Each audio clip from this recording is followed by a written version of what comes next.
Ici, c'est un petit exercice que vous pourriez faire. Factoriser ceci en regroupant, en effectuant deux regroupements différents. Vous pouvez faire pause et essayer ces exercices.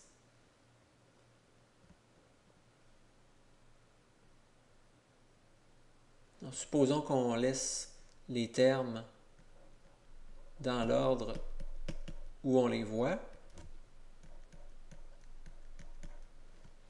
On écrirait x en évidence pour les deux premiers termes, x carré plus y.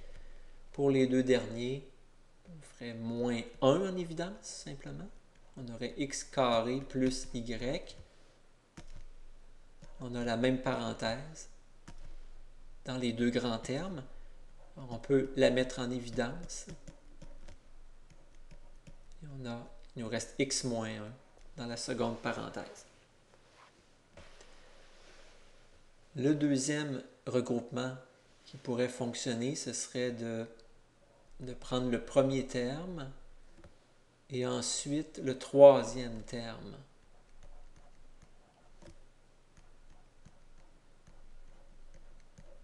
Ça, pour les deux premiers termes, on mettrait x carré en évidence. Il nous reste x carré divisé par x carré moins 1. Pour les deux derniers termes, y en évidence. On divise par y, il nous reste plus x.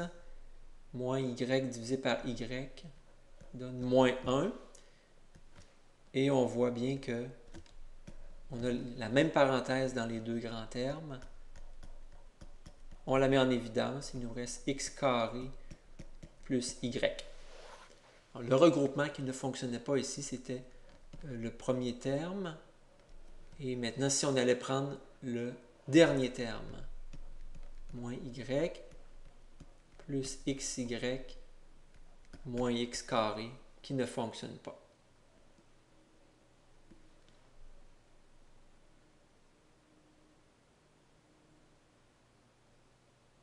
Deux autres exercices pour vous. Vous pouvez faire pause.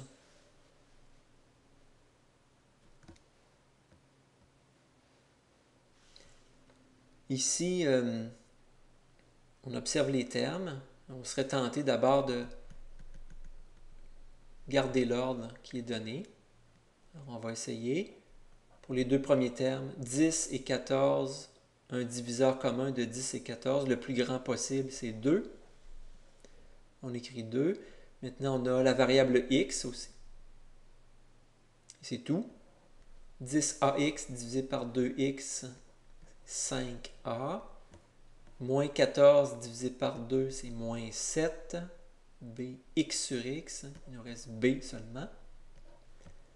Les deux autres, on aurait ici 3. C'est le plus grand nombre qui divise 21 et 15. On va essayer plus 3. On observe la variable y dans les deux termes. 21 sur 3, 7. Y sur y s'annule, il reste b. Moins 15 divisé par 3, moins 5. AY sur y, A. Ici, on observe que les deux parenthèses sont presque équivalentes. 5A moins 7B, mais ici, 7B moins 5A. Alors, ce qu'on fait, si on s'aperçoit de ça, nous allons, au lieu de mettre plus 3Y en évidence, nous allons mettre moins 3Y, ce qui va faire en sorte que, dans la parenthèse, les opérations vont changer. L'addition 7 va devenir soustraction 7, et la soustraction de 5 va devenir addition de 5. Et maintenant, nos deux parenthèses vont être équivalentes. 5A ici, moins 7B. 5A moins 7B. C'est juste que dans une parenthèse, l'ordre des termes n'est pas le même que dans l'autre. Alors, on peut écrire qu'on a la parenthèse commune 5A moins 7B. Et il nous reste pour le premier grand terme 2x, pour le second, moins 3y. Ce qu'on peut observer dans cet exercice-là, c'est que cet ordre-ci fonctionnait bien. Donc, le regroupement des deux premiers termes et des deux derniers fonctionnait bien. Puis ce qui peut nous aider parfois à trouver que sur les regroupements qui fonctionnent, un regroupement qui fonctionne, c'est de dire, oh, ici on a le facteur 10, ici 14. Alors, si on mettait 2 en évidence, on aurait 5 et 7. 10 divisé par 2, 5. 14 divisé par 2, 7. Puis ici, pour 21 et 15, si on plaçait 3 en évidence, oui, on aurait 7 et 15 divisé par 3, 5. Donc ça concorde. Dans les parenthèses, ça concorde. Donc on peut rapidement voir que ça fonctionne bien dans cet ordre-là. Ici, pour le numéro 6, vous pouvez faire pause et l'essayer. Ici, on voit qu'on a 15 et moins 24. Alors, si on mettait 3 en évidence, qui est le nombre le plus grand qui divise 15 et 24, on aurait 3 fois 5 qui donne 15 et 3 fois 8 qui donne 24. Pour les deux derniers termes, on pourrait mettre 2 en évidence. Mais là, on aurait 10 et 18 divisé par 2, 9. Alors, les deux parenthèses ne concordent pas. C'est donc dire que l'ordre dans lequel les termes sont placés ne nous permet pas de faire une double mise en évidence directement. Alors, nous allons simplement les déplacer.